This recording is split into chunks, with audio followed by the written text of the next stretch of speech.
Fight Capital, where we step into the ring of the combat sports business.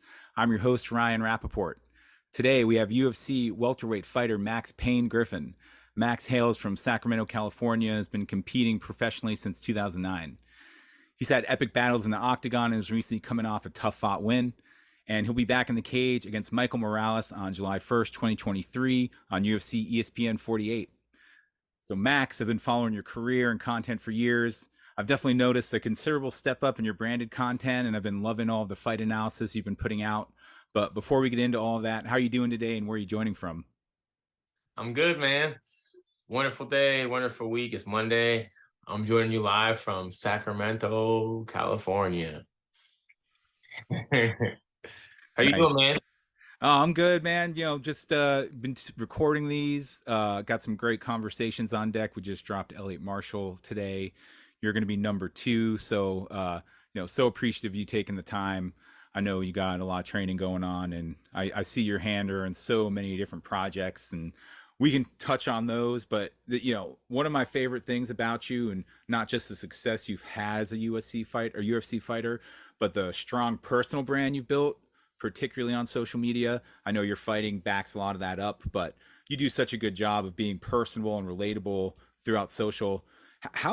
How important has that part of the social aspect been during your career for your sponsors? And can you share some of the strategies you're using out there today? Yeah, well, I've changed, man. I've been trying to be. I mean, I've always been myself, but I've been trying to be in the UFC for since I started my career. I've been in the UFC for 6 years now.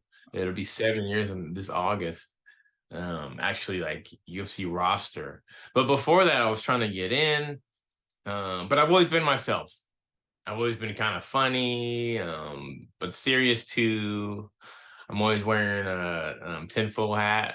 My parents, told me to keep my eyes open. You know, so I'm a little wacky. You know, I am smart though. I'm not like an idiot, and I think that's a part of it too. That when I say things, I'm legit. People know. So when I say something weird or something, they consider it. They're like, does this fool really believe this?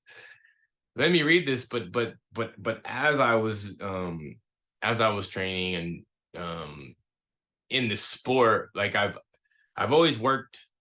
I'm not one of these guys that was just like born in the money or born into a gym where you could just have no responsibilities and just train. I started training back when I was 21, and since then let me rewind. I trained when I was a little kid, 4 to 13. I took a break like in my teenage, young adult years, came back at 21, and then been knew I'd be one of these guys, knew I'd do it for the rest of my life, knew I'd be one of the best in the world, and that's what I was going to. But during that time, like I've always had sponsors, I've always had partnerships. But when I was trying to get signed to the UFC, I'm like, who do they want you to be? There's so many. Do they want you to be this? Do you be political? Do you not talk politics? Do you not talk religion? Do you not smoke weed? Do you not drink? Like, you can't make everyone happy. You can't. And as I'm getting more into this game and getting more into myself, you have to be authentic. You have to be authentic, no matter what it is. And people gravitate towards that, and they could sense that, and they could feel that. If you have someone that doesn't know their shit talking about something you know about, you're like, this fool doesn't know what the hell he's talking about. So don't be one of those guys. And as I was coming up, I'm like, man, do I not? What role do I play? And what I really realized, man, you gotta be yourself. I don't know if I can cuss on here or not. I won't, Yeah, but I drop would them. You can say drop them. You're good. get the fuck out of yourself. That's my advice to everyone. Like, be so yourself that only you can be that much in yourself. But a lot of people are trying to be someone else. They're trying to cater to a certain person or trying to even kids these days dressing up and all stuff. They're trying to impress people they don't even know. They're trying to impress people that don't even know them. You know what I mean? Like, come on. A lot of it is being authentic. A lot of it, I think, is not. I think I know is being authentic to whatever. And brands could see that. People could see that. Business owner, everyone. It's a human thing. So if you could humanize yourself, a lot of these guys try to act like they're above everything and this and that, like they don't shit in the toilet. Um, we're all the same, man. We're all the same. We just do different shit, you know. Yeah, man, you hit the nail on the head. The authenticity thing. No one is showing up to hear someone they think are spoon feeding them bullshit, right?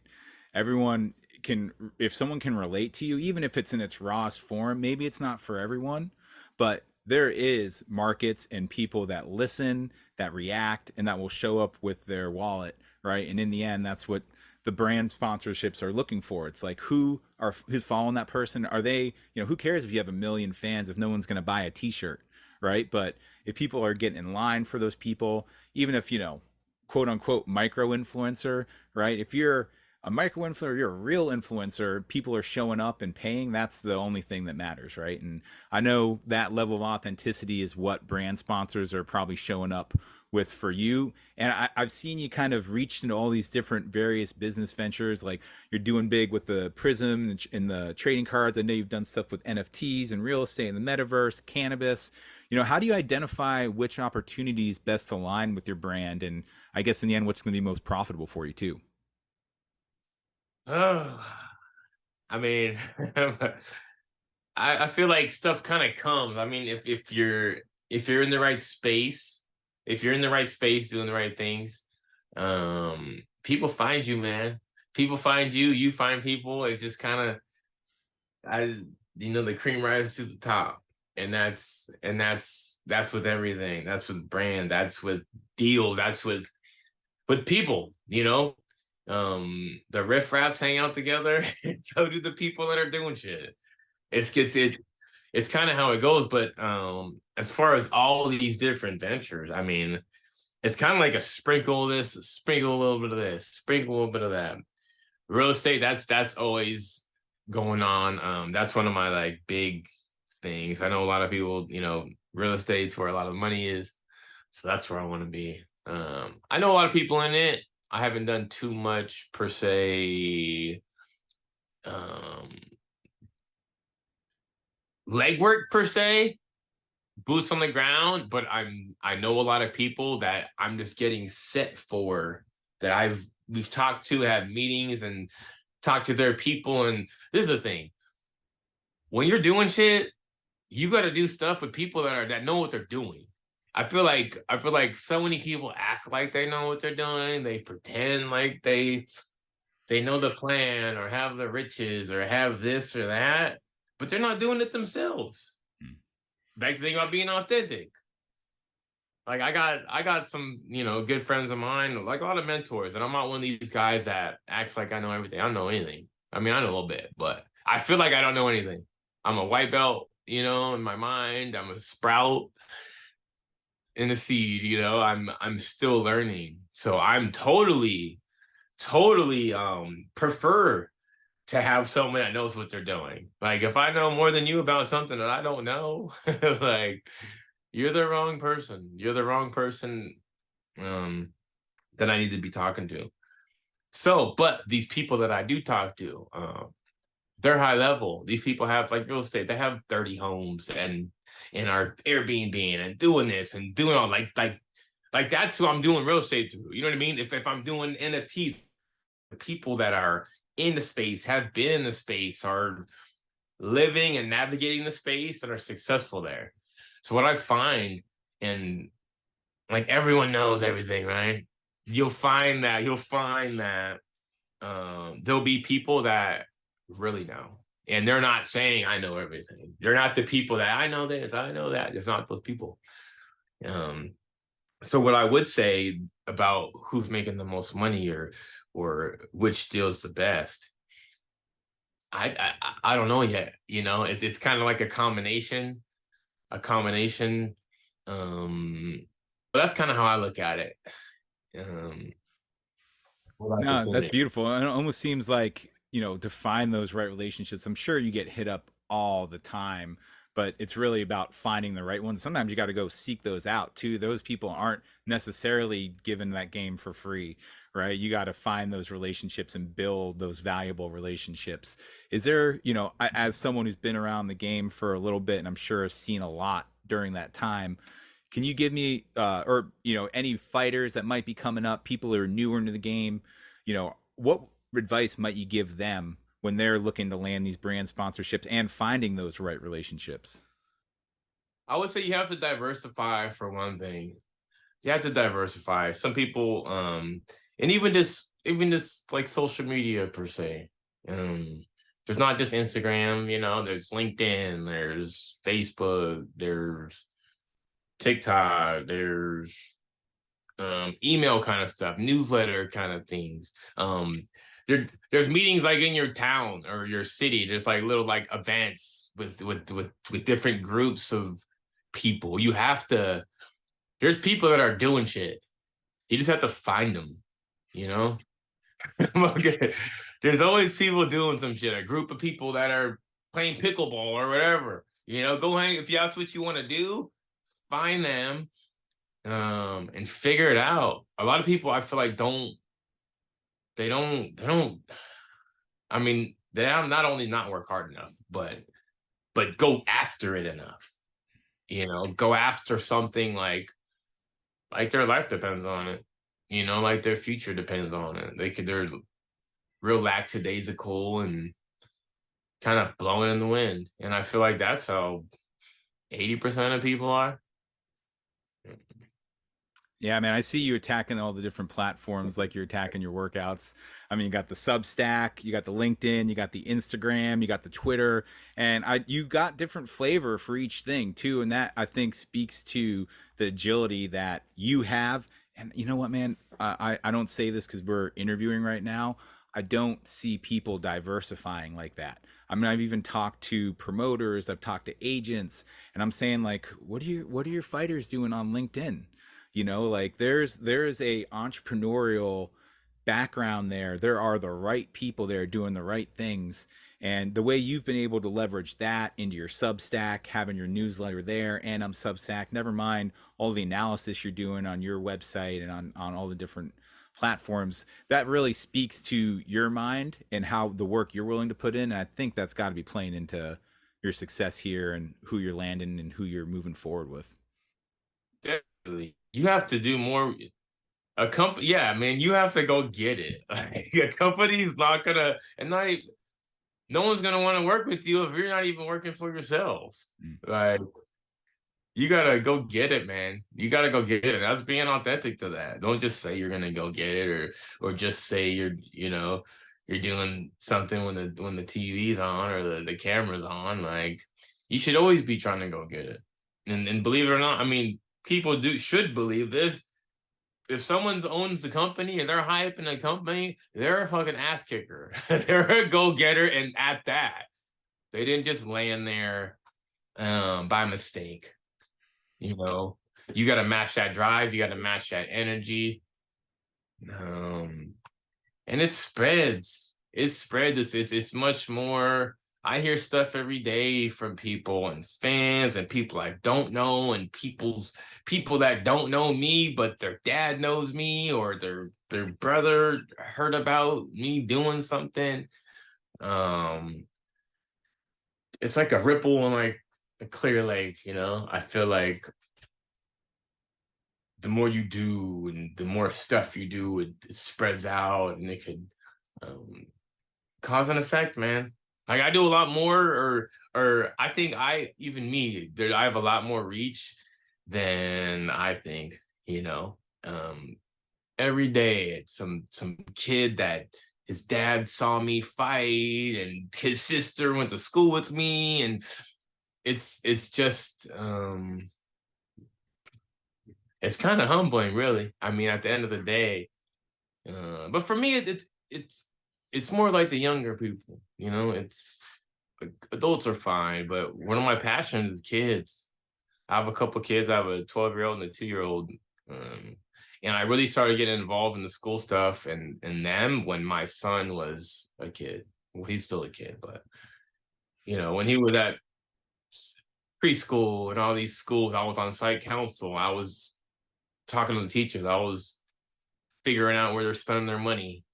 I'm still on the site council over there. But they need regular people. I feel like a lot of these, I don't know. I think I'm regular. I think I'm really extra regular more than like you or me or you or someone else. Um, I just do, but that's just my lens, right? My lens is different. My lens is different. People can say, "Oh, you're not regular. You freaking, beat people up every day and choke someone out twice a month or twice a year." But like the kids to me are the ones that need the assistance. The adults are screwed, whatever. But kids, man, I mean, how many kids do I talk to? I went to a school, there's a school I talked to quite frequently. I went to read a book to them. They showed me their garden, all their little stuff. Uh, but they write me letters. They remember me. There's one thing that really reaches pops out. There was this girl that was overweight, and she said, "I seen her or whatever." And so, who cares what people think? Like, do you? And I seen her like a few months later, or no, you know what? She wrote me a letter and said that she lost 10 pounds. She didn't care what her brother was saying to her. Her brother would call her fat and all this stuff, and she didn't care what she said, and she did it anyway. And she wants to thank me for, giving her that juice to fucking get after it. And I'm like, that's what it's about. Like how many people can I help? And like Poirier's does it good. Justin Poirier is a real ambassador of the sport. He has his foundation. He's going hard at that, feeding thousands of people and all that shit. Like that's what I want to do. That's to me, that's what it's about. Not about driving a fast car and living in a big house. It's about taking care of people, man. Using your reach for good. Man, that's beautiful. And one thing I want to acknowledge is the hustle part of that. And something I never thought is that PTA hustle, getting those parent teacher association meetings and trying to develop that business and building those contacts. Never thought of that one. That's a gem right there. But you have all this in your background in as an MMA and that stigma that you're fighting as a fighter, right? People thinking, oh, he's a meat stick or any of the stuff that negative vision that gets dropped from years and years of the negative proliferation of the sport, right? But like you said, many look up to you as a role model. And this influence, you talked about going to the schools. Do the sponsors align with that? Is anything that you're doing on social media align with that? And is there some way that people can work with the brands to develop those relationships and promote and help more kids? Yeah, yeah, and yeah. No one's against it. No one's against it. I mean, I guess the only people that can't help her supposedly is like cannabis brands, but they want to help. I mean, there's cannabis brands I work with and um like Humble Root and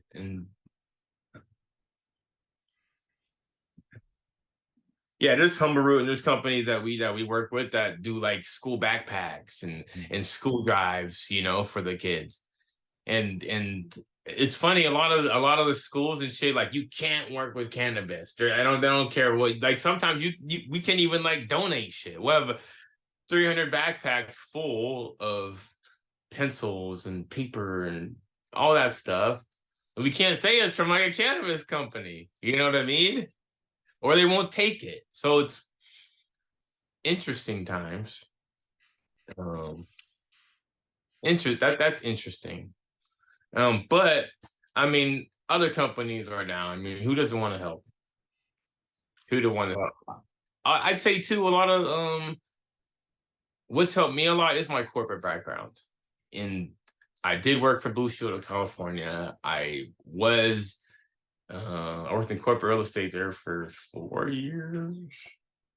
But I think a lot of that, during my whole training, that was part of my you know, I was still training in the morning, still training at lunch, training after work, like during his career. But that I think helped me one of the most. I mean, being with these tight-lipped bigwigs and like a boar carpet on the 23rd floor in San Francisco, like me, right? I'm talking to them and doing all this stuff. It's just different. It just it's I don't know. I've seen stuff that like people haven't seen, like on that. And people don't look at like MMA as like a business.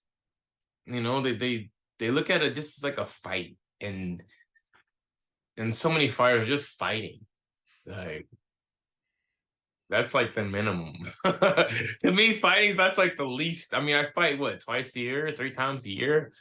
What do you do those other 362 days? Yeah, well, Right? you're man. There's no doubt that you're taking advantage of those days, though. I mean, just the fact that you're going and putting in that work, you're going and diversifying all these different conversations and helping people, and you're engaging with people from in your fan base and outside of your fan base, things on the MMA or cannabis or food or technology or analysis. Like you have all of these different content channels that you're putting out, and considering all these different various ventures that you've been in, do you think that experience in the UFC is giving you a unique perspective, or is it everything else that you brought up to this point, or is the UFC a part of that? Um, I'd say probably both. I mean, the UFC, I mean, they're more like your like golden ticket. Is kind of how I look at it. They'll get you in the door. I'm UFC. I'm UFC this, UFC that. It gives you where you're going. But I mean, they don't do too much more than that per se, unless you're top five, unless they really fuck with you. They're pushing you. You can see those guys that they're pushing, like no matter what, like the Connor kind of guys. Those top five, not even top five, because they're beefing with Aljo and shit right now. So it's like it's really just who who they like, but you can't like depend on them for your stuff. You know what I mean? Like, oh, I'm gonna get in the UFC, I'm gonna get all these sponsors, and it's gonna be over. No. You got the UFC, train your ass off because these guys are a lot better. So it's a lot harder to stay here. But you have to utilize, you're getting your sponsors. You need to do this. And I feel like a lot of people just kind of wait. But you gotta, sometimes the iron's not hot, you gotta make that shit hot. You guys gotta go after it and use every second you have here, man. Telling you, the UFC should get you in the door. Got my blue check. I'll reach out to the company. Boom, boom, bam. What's up? Um, you know, but you have to know. I knew that from what I'm doing now, I'm nowhere near done fighting, but I'm not gonna be fighting another 50 years. Okay, well, that's for damn sure. Yeah, I have friends that are older. I have my boxing coach, Norm Tavalera, who's 85. Like that's 50 years older than me. So that's a whole nother. So I can't just fight, right? I just fight, and then when I'm done fighting, I just like shit. What do I do? Work at Walmart? Like no, no. No offense to Walmart workers, but I want to do something that is fight related in the fight realm. A lot of shit, commentating, podcasting. I could talk real well and have like a different perspective on different shit. I have an interesting perspective that's mine, which I like, and I use. So I feel like I could use that either for fights, TV shit. I mean the list goes on, but I want to get into public speaking. I want to get into that realm. I want to do stuff that I like doing that you get paid for, that you can monetize. Right? I don't want to do anything different. I mean, I can, but that's why I'm doing these segments now, these news, these analysis reviews. I reached out to the people, Rogan and Paul Felder, Laura Senko, like, yo, what do I need to do to get on the desk? What do I need to do? They said get your reps in, get your reps in. So I've been repping. I've been hitting those weights. I've been repping. Those commentator weights. Yeah, just reps. It's reps. It's reps. It's reps. So when you're ready to, hey Max, so we have a spot that you want to do this thing. Hell yeah, let's do it. So you're ready. You're not freezing up, and you gotta be yourself. You gotta be yourself. You gotta have your own flavor. Um, but yeah, my goal now, and I had this epiphany, like, I mean, I've always been like this, but I've even had more urgency. Oh, like 2 months ago, right before I landed this card deal and all this shit. Yeah, right before I landed the content thing and all that. Like literally like a week before that. Yeah. I was sitting on my couch. I'm like, damn, I'm running out of money. I fight, I hurt my hand. I fought in October. Was it November, December, January, February, March, April, May, June, July? That's 9 months. Tim It's Mean's all, got a hard head, man. He's got a hard head. yeah, fucker, you know? But so hurt my hand. It's fine now, but that's 9 months without a fight. So I gotta make that money stretch in 9 months. I'll make a decent amount, but it's like, damn, 9 months though. Like, so I was thinking in my mind, like, yo, I can't be in this position where I'm working fight to fight. It's like a regular person working check to check. I just have a bigger check. And that's not okay. I want to be in the position where I don't even care about fighting. Like that money is not even, it's cool. It's like a nice bonus, but I don't want to have to rely on that and have to. So yeah, that day, I had like almost a mental breakdown. Like I was on the couch, like 50 years. Yeah, I was thinking like 50 years out. I'm like, I'm running out of money. I'm living for 50 more years. Hold on, like I'm doing something. So that day, man, or that night, I'll tell you what, yeah, woke up early that next day. Um, and yeah, I signed that. Yeah, had a meeting with Filth Bomb. Filth Bomb Breaks. Shout out to Filth Bomb Breaks. I made it happen. I made it really happen. Yeah, got into doing the cards. Got into, hey, you know what? Break some cards. And if you don't know what breaking is, basically when you're a kid, there's those baseball cards and shit, basketball cards, same thing. Boxes are just hell expensive. Boxes, for normal people, they're 3, 4, $500 a box of cards, up to 1,000, 2, 3,000, fucking 20,000. There's some serious boxes that cost a lot, but you could buy a weight class, or a team, or maybe even get a pack out of the card, a pack out of that box. Yeah, with $20,000 card in that pack. So, and then I'm in these, then I'm in these cards. Last year was my rookie year. My teammates are in them. There's a lot of people that break per se. That just means you're on stream. It happened like big during COVID because you couldn't go anywhere, so people are opening boxes online like how we are now. And look what I got. Ooh, blah blah blah.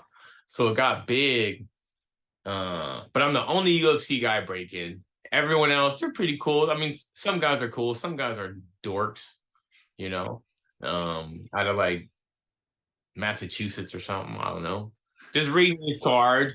Tank Abot, Anderson Salva, like people that don't even know the names of these guys. You're not authentic, buddy.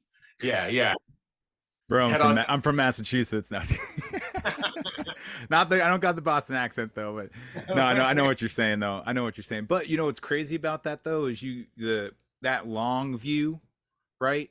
Having that Yeah. long view, and that short term hustle, right? Because you never know. We could hit the ground, be 6 feet under in a week tomorrow, or we could be your trainer, 85, still out here holding pads and whipping ass. And so that I love that perspective too, because you have to be hungry, right? And chase tomorrow. And if you're not living in that moment and you're just thinking about the future, then you're going to get lost in that. And so I love that and that way of thinking. And the card company, is that Prism that you're working with? So So the card company Prism is, yeah, Prism's like one of the main players. They have Tops too. They're coming out with some stuff with Fanatics soon, but right now it's mainly Prism. Or sorry, Panini. Panini. Panini is the brand. There's like different Yeah, the styles. style. Yeah, yeah. The class. They're. Yeah, Prism or Immaculate or Mhm, mhm. Chronicles or And they're all different finishes too, right? Yeah, like there's like Chronicles, okay? And then there's Optic. They're both Panini, right? They're Mm-hmm. both Panini, the yellow and the red or whatever. They're both Panini, but they're some are more expensive, some are cheaper. You know what I mean? They're different product lines per se. I don't know much Um, about the break-in space, so that's I've been seeing you doing it and pushing it, so that's how maybe something else I need to be keeping my eye on because I just having that forward thinking and looking at those different businesses and content ideas, man, that's gonna keep winning for you. I mean, I love the hustle. I love what you've been doing. I want to keep following. I want to keep pushing it. How can the readers and the people that be listening to this podcast, how can they stay up to date with what you're doing? And then after that, are there any other sponsors you want to shout out?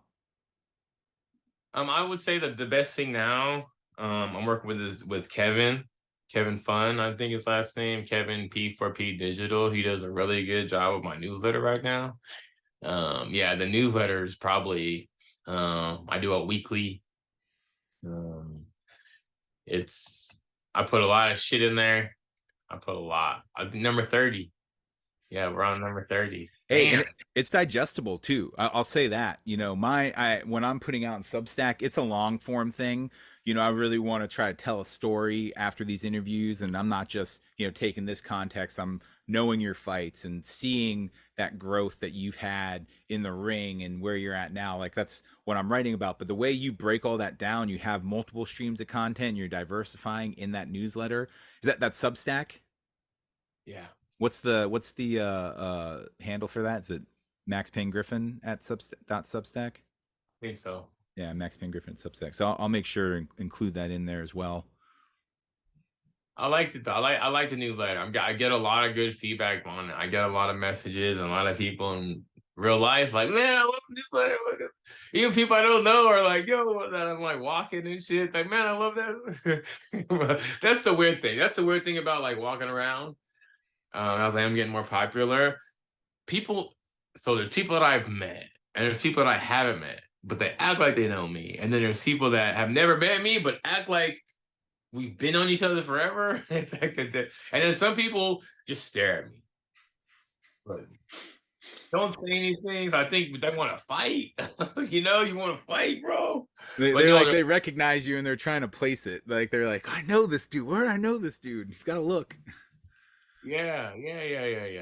Oh, but You yeah. know, So I get a lot from even the newsletter. Yeah, and it's for everyone. I do read. I don't read a tremendous amount. I do read though. I read weekly, but I like reading newsletter. It's like short enough, but long enough, but wit and rel enough. Has pictures and I don't know. I like it. He does a fucking good job. He love it. does a real good job. He does a And, real good job. and they can find all your sponsors in that newsletter too. Usually, sponsors are on my Instagram. Link in my bio. There's a ton of shit in there. Instagram's like my main squeeze, but I do everything else: LinkedIn, Facebook, Twitter, YouTube. Working on monetizing that, bringing people over there. Yeah, well, I think this. Why not me? Derrick Rose was doing a quote back in the day, probably like 10 years ago. It's like, why not be the MVP of the league? Like, why not me? Really, really. If people could think of that, like, it could happen for any of you guys, any of this shit. Um, but you have to work. You have to work, and a lot of the work is work that people don't want to do. Mm, love it. Right? Love it, man. Well, hey, I honestly, what you've been doing on LinkedIn, I haven't seen any other fighter doing that. And hats off to you innovating there, pushing the ticket, across the board. And bro, so appreciative of you taking the time out to do this. It means a lot. Everything you've been putting out is just providing, continuing to provide value, and that's all I'm trying to do here. Just go along this journey, provide value, take intelligent, hardworking people like yourself, and put them out there, and so people can get inspired by that and can learn from that. And man, you're out there hustling, and it shows. And I can't wait to see what you do next. I know this fight's big, and you're gonna lay it out. And then looking forward to those people keep paying you for that. Yeah, I'm gonna whoop this fool's ass in 5 weeks from Saturday. Yeah, I like, honestly, like, when they give me these newer guys too, I've been seeing them trying to put the vets with the new guys, pretty recently a lot. This last like few months, they've been just like it's been all like vet versus young gunner. I've seen But that. I'm not the one, buddy. That hasn't been playing out well. I think the UFC's been shooting themselves in the foot a little bit. They're trying to not trying to use people as stepping stones, and they all these kids they're pumping, pumping. But when you run into a brick wall, I don't care if you're 19, 20, you don't have that experience. You might be as most athletic person in the world, but there's fight IQ, there's movement, there's a lot of stuff you don't learn until you've been in there for a few fights, a few years. So, man, I'm looking forward to seeing the results there. Me too, man. Yeah, and this fight is very personal to me. Just cause, yeah, I fought Tim Means this last fight. Um, future Hall of Famer kind of guy. And they gave me this fucker. So, I'm gonna teach him a lesson, teach the UFC and him a lesson Mm. same time. Nothing like that fire behind you, man. Well, hey, brother, thank you so much for taking the time today. Everyone, go find Max Payne Griffin on Instagram, YouTube, LinkedIn, Substack, and I'll be posting all the links there for you as well. Man, looking forward to having you on again at some point in the future, and good luck in July. Yeah, anytime, man. It was a nice interview. Oh, It thanks, was bro. Appreciate you, brother.